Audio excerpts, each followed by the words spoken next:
Ladies and gentlemen, this video may be a little heartbreaking, but I hope to spin it in a somewhat positive way. It's currently January 2025, and just about 2 weeks ago, at the end of 2024, was the World Blitz Chess Championship here in New York City, my hometown. There was a lot of fascinating stories that came out of that tournament, in particular Gene's Gate, and then a split title, which kind of diminished some of the other ongoing highlights and moments. Well, today I'd like to talk about one of those moments, because toward the end of the World Blitz Championship, day one, came this. This is a striking image of a legend of the game, Vasyl Ivanchuk. And Ivanchuk is an exceptional player. He's in his mid-50s. In fact, I believe exactly. I think he's 55 years old. And to many, he is considered one of the greatest geniuses and arguably one of the best players ever who never became the classical world chess champion. That image was on the heels of a very, very tough game against none other than Grandmaster Daniel Naroditsky. This video is a dedication to Ivanchuk. He was distraught after that game. I mean, that was an understatement. And part of you feels for a legend who has been playing this game and dedicating probably 4 decades of his life to it at this point. So I'm going to show you the game. And then I'm going to use some footage from Chess Base India. Huge shout out to them. Doing an amazing job. And I'm going to narrate the final moments of the game, show you the reaction. And yeah, tough stuff. A tough watch and sort of heartbreaking when some of our favorite players, legends of the game, are just getting older, and it's just getting harder. And we see the next generation sort of coming to take their place. You know, Ivanchuk has so many legendary games, it's indescribable. So this is a video, a dedication to him, and I've actually covered him on this channel before. So let's take a look at this game. 3-minute, 2-second bonus, and it started with d4. Knight f6 was the move from Naroditsky, and from the opening, it was a King's Indian defense. The variation that Chucky chooses here, that's his, actually his nickname.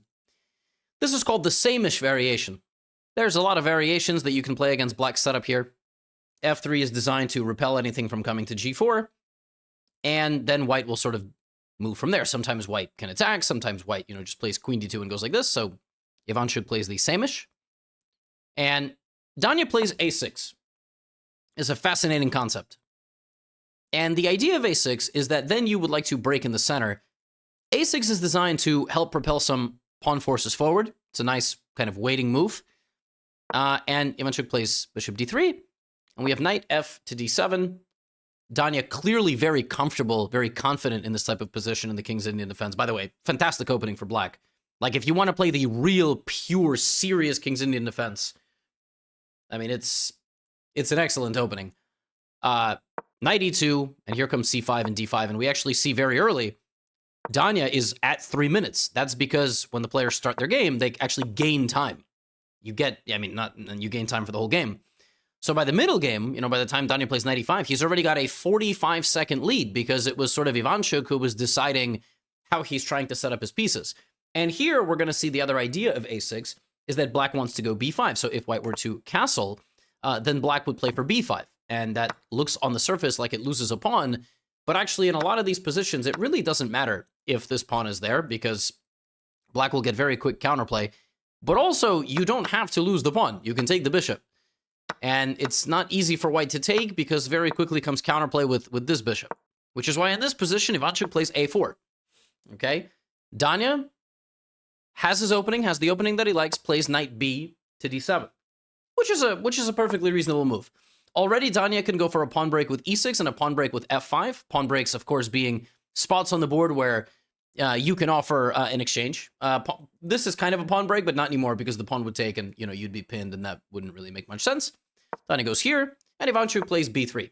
The reason why Ivanchuk has 7 pawns on the light squares and 1 on the dark squares because he's ready to give away his light squared bishop. This bishop he's happily going to give it away. He does not care about it. He will then castle and begin making advancements. Now, in the meantime, we have knight d3, queen d3, Danya plays f5. This is typical King's Indian stuff. All right. If white were to take, black would not take with the rook or the pawn. I'm not giving you a riddle. Black would play knight to e5, and then probably take with the bishop in a moment. So that is why that would happen. So we have rook d1. Now, rook d1 is a mistake from Ivanchuk, or Ivanchuk. Probably the rook should have stayed over here. And in all likelihood, it was just better for white to castle, restrict on the a file, because the second that he goes here, Danya knows his opening extremely well, and there is b5. And that is really why you play a6, because the idea of a6 is then to go knight e7 and play c5 and play b5. And by the way, this sort of shows you a player with such a degree of experience in chess, like Ivanchuk, is still susceptible, like, to sometimes making, inaccurate decisions in a middle game. I mean, I understand it's blitz, of course, but in a King's Indian defense, no less. Like, this shows you, like, this is a very, very, very potent opening. So, pawn takes b5, a takes b5, and a takes b5. What is happening here? Well, black has a full-on turbocharged rook on the a file. Black also has a sniper of a bishop. Black also has a knight that is ready to come to the middle of the board. It's a very, very dangerous position. And, dare I say, look at Naroditsky's clock time. I mean, this is a nearly decisive situation to be in a blitz game. 1 and 20 minutes up on the clock. Right? So he plays 95. Now, what's shocking here is he spent 47 seconds on that move. Which, considering he only has, 126, it's a lot of time. He also was probably considering queen a5, which puts some more pressure. But he opts for knight e5, queen c2, and a very logical follow-up to chop in the center. Now here, if Ivanchuk had played fe4, he can resign.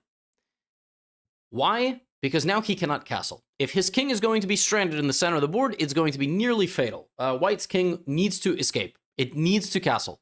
Has to. Also, g4 has been given away, so black will arrive there with a piece. Which is why Ivanchuk plays knight takes e4. Now, Danya has to do something, right? Like, if Danya just sits and waits, white will probably consolidate, probably put a knight on c3, defend everything, and no longer have an advantage. So Danya plays queen a5 check. Ivanchuk plays knight to c3. And here Danya demonstrates a massive understanding with black. He calculates here, and he uncorks a move that, like, if you gave me 20 minutes to think about, I'm not really sure I would have played this move. A normal move here is like bishop f5, white castles, and then black plays rook b8, puts more pressure, probably wins the pawn back slowly, and proves that, he had compensation for the pawn. Daniel Naroditsky here plays knight takes f3. What? Pawn takes f3, rook takes f3. Okay, I understand. You sacrifice a knight for 2 pawns, so you're only losing by 1 point, and the bishop is hanging. I totally understand. But generally, if you're going to attack somebody, you need more. And, like, I can't say that those pieces are doing much. This bishop is doing something, but what happens if I just attack the... Well, Ivanchuk didn't like this move because I think he didn't like that the bishop was going to walk, but apparently that's the best move, which is insane. King e2 is the best move, walking right into that diagonal. Instead, Ivanchuk plays king d2, and this is apparently a big mistake. A major mistake, and Naroditsky's just a genius. I mean, it's an incredible game, sacrificing the material, and getting into the position. Bishop d4 is what he chooses, but he blunders rook a1. An incredible find from Ivanchuk, who finds this move with 9 seconds remaining. What he needed, because he got 2 seconds bonus, what Danya needed to do here is he needed to inch closer with the queen. By creating just this move, right, and infiltrating with the rook, white is winning, because now if rook a1 is played, bishop c3, and white's coordination is all messed up. You cannot take with the queen because you will end up losing this. You cannot take with a knight because rook e3, which is unbelievable. King e3, queen d4, king f3, bishop g4, and when the king runs away to safety, you're not going to believe this. The only winning move here is bishop f3, sacrificing the king so the rook arrives. And this is the essence of the King's Indian defense. You are down a rook and a knight, but the white king is butt naked. Butt naked. He's got no, he's running around. All right, like crazy. So basically, Danya didn't have to see all of that with 40 seconds on the clock, but he did need to see rook a1, and he made this move, which, on the surface, he was like, well, I'm attacking the bishop. Ivanchuk sacrifices a bishop with a check, goes here, and now is winning because he's attacking the rook, the bishop if the rook moves, and the queen, and the rook behind the queen. Ivanchuk is putting 4 of Danya's pieces under attack, and here, I mean, here the players just have a slobber knocker of a game. Bishop g4! Naroditsky sacrificing his queen, trying to create counterplay with the limited number of resources that he has. Rook takes a5, rook takes a5. Ivanchuk, in this position, is winning. And he finds the only winning move, king d3! The point is, after this, you run your king here! And he's winning. Look at the white king just snuggling all the pieces. All of them. What's Naroditsky going to do? He plays bishop f5. So now there's pressure here. You cannot take back because, right, you're going to lose your queen. So what do you do here with white? Well, what's funny is, this is kind of insane. White can go b6. b6. You just lose everything. Rook c3, queen c3, bishop c3. And here, you don't take back b7. Nobody can stop you from making a queen. Ivanchuk needed to see that and combine with another, by the way, escape path. Look at this, king b5. I mean, this is unbelievable. Here, king c6. Just keep going. He needed to see that. He doesn't. He plays queen d2. Fine. And now, Naroditsky, he's stuck. So he takes on c3. And knight takes c3. This is our position. And now, allow me to commentate this excellent footage of the game's crescendo moment and ultimately the reaction, and I will see you right back here for the analysis. So Daniel down to 10 seconds on the clock, pensively looking around, time is ticking. 7, 6, 5, 4, 3, makes a move, e5, and Ivanchuk blunders a check. You see from his reaction, he can't believe it. He's almost made it. He has to sacrifice his queen. Danya recaptures. Now this endgame is pandemonium. Ivanchuk puts the knight on the center of the board, targeting the pawn on d6. Also, his b pawn can go forward. 3 seconds for Danya. 2. He trades into a rook endgame, pushes his pawn. Ivanchuk pushing. And now Naro goes back. King b5 infiltrating. Danya doesn't know what to do. Advances. 5 seconds for Ivanchuk. Slides the rook back. Danya has to bring the rest of his pawns. He makes that move with 2 seconds on the clock. Here comes Ivanchuk. He's going to win all his pawns, and then he's going to promote his own. Danya can't figure out what to do. 2 seconds, makes a move with 1 second on the clock. Ivanchuk advances 1 square away from queening. So does Danya, pushing. Ivanchuk doesn't know what to do. Does he play defense? Does he play offense? Hesitating. 4 seconds. 3, 2, hesitation. Defends himself. Starts grabbing pawns. Danya barely makes the move, grabs another pawn, but here suddenly Ivanchuk realizes he's losing. He can only give 1 more check, and Danya is going to promote. And Ivanchuk loses on time.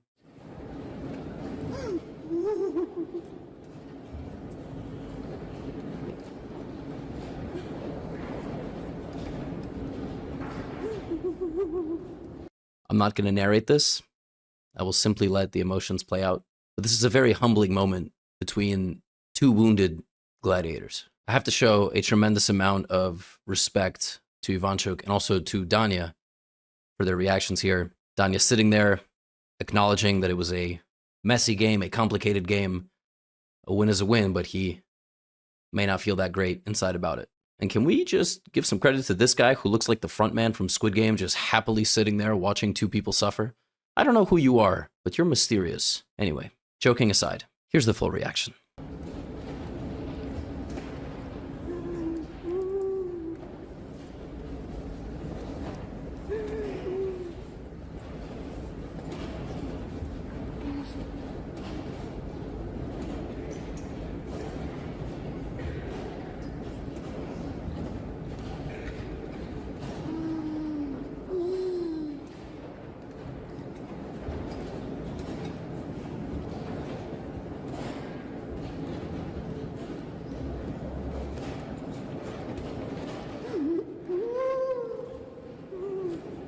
And here a pensive Naroditsky sets up the kings in the center of the board.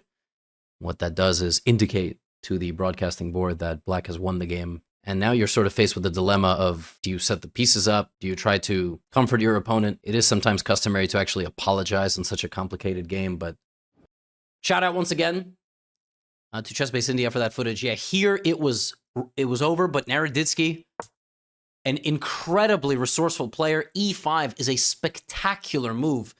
The point is, you don't want to do this because after this, your king feels stuck. And I think Ivanchuk saw this position and was like, I'm not sure, but he is winning. Instead of that, he said, I'm not going to take en passant, I'm going to go here. And he blundered rook f4 check. But the crazy thing about rook f4 check is he's still winning. He actually can play knight e4. He doesn't have to sacrifice the queen. Sacrificing the queen is still fine. He kind of like, you saw from his reaction, like, he doesn't actually have to sacrifice the queen. He can give up the knight, but even this position is completely winning. He regains his composure, takes, and he's got a completely winning position. Why is this winning? Because this pawn is so close to queening, but it's even worse than that. It's that this king is so close to the pawn. And so Danya's doing his best, but here comes b6, and I mean, Ivanchuk has this game at his fingertips. He's got it. He's just got to convert it. Naroditsky has to play rook a8. King b5, it's child's play. b7, you walk right up to the rook, right? f3. Okay, this is very tricky now from Naroditsky. Finding these moves with literally 1 and 2 seconds on the clock. Ivanchuk plays rook back to e1. Generally, when you have an avalanche of pawns coming down, it is best to protect along the first rank. It's better not to get tangled up in here because something might happen. You just have to be careful for when they attack you. f2, rook f1 is easy. Danya's got nothing else. He has to play g4. He played that move with 1 second on the clock. Unbelievable fighting spirit. King c6, and that's it. b7, king c7, h5, king takes d6. Completely fine, by the way, but maybe there was an argument to be made. You should play like this, but okay, fine. King d6, rook f8, b7. Ivanchuk is just moments away, right? Danya plays h4. And at this point, I mean, it's really stressful because you don't actually have an easy way to get over here. In fact, you realize now you're going to lose the race because after you play king here, Danya's going to attack your rook. Now you don't know where to move. Let's say you go here. The pawns are queening. Like, and black is going to sacrifice this. Here, g2, and apparently this is still a draw because of d6. But that's hard to see with 3 seconds on the clock. Ivanchuk does what most people would do here, which is play rook g1. Because you think rook g1, oh, I'm attacking this pawn. The insane thing here is f2 is not the right move from Danya. g3 is. He goes here, now he's losing. Rook g4, king h7. And now Ivanchuk needed to play here. He had to queen now because when the rook takes, you take with check and then you stop the pawn. So queen here. If takes, queen, if doesn't take, the queen's going to come and attack. So here, rook f4. White wins this endgame because white wins the pawn. White's pawn is advanced, and also white is just up material. But it's hard to, I mean, b8 queen is not an easy move. Of course, you just take the pawn with check. But now you're worse. Now you're worse. Why are you worse? Because after this move, I can queen. That's the difference. Is that before you took the pawn on h4, had you queened and I queened, you have a check. But a very easy move, a very understandable move, which is to take another pawn. Suddenly, you don't have that check. And here, Ivanchuk, with 6 seconds, he panicked because he was like, well, rook g4 I can't play. Rook f4 makes sense because rook takes, queen, but then he queens. And he tried to play a move. He tried to play rook g4. And he lost on time. And rook g4 would have been losing as well because, you know, black would play king f5, attacking the rook, and now the rook can't even stop the pawn. Just a crazy, crazy conclusion to this game, which, look, understandably so, like, this is an insane position because you just think with white, oh, easy. I just go and I promote 2 pawns. No, somehow Naroditsky, I mean, who's a defensive, you know, like, brilliant mind, like, organizing this out of nowhere, fighting back, and then, you know, a devastating loss. And Ivanchuk had a couple of games that day he lost on time. I think this one stung in particular, not because he lost on time, but because he let the game slip. I think he felt like he played a great game. And as just an absolute, like, artist of the game and a student of the game and a legend, it was heartbreaking that is how it ended. And, you know, it sucks. Like, we never see reactions like that. But in some ways, it's also very beautiful. You know, it's a beautiful reaction to, and a very human reaction, and shows us that we're all the same. It doesn't matter if you're a legend of the game for 40 years or you're getting back into chess right now. After 40 years, you know, you played it in your childhood and you rediscovered it over the last few years here in 2025. So, oh yeah, this one's dedicated to Ivanchuk, and, you know, just a heartbreaking moment there. But a fighter, a legend, and, you know, hopefully he plays for many more decades. And He's not at his peak. He's not in his prime, but my God, I mean, he's still an absolute monster. And it's just, you know, it's just a shame that Father Time is undefeated. So I wanted to share this with you because it was a kind of a moment that was lost in all of the World Blitz Championships. It circulated in the chess community, but nowhere, you know, like the mainstream coverage stuff. So shout out to both of these players. Shout out to my friend Daniel Naroditsky as well. And yeah, you're not the only one who might get upset after a chess game. So that's that. I'll see you in the next video. Tomorrow, very special content is coming to this channel. I'm doing something very unique, so stay tuned. Get out of here.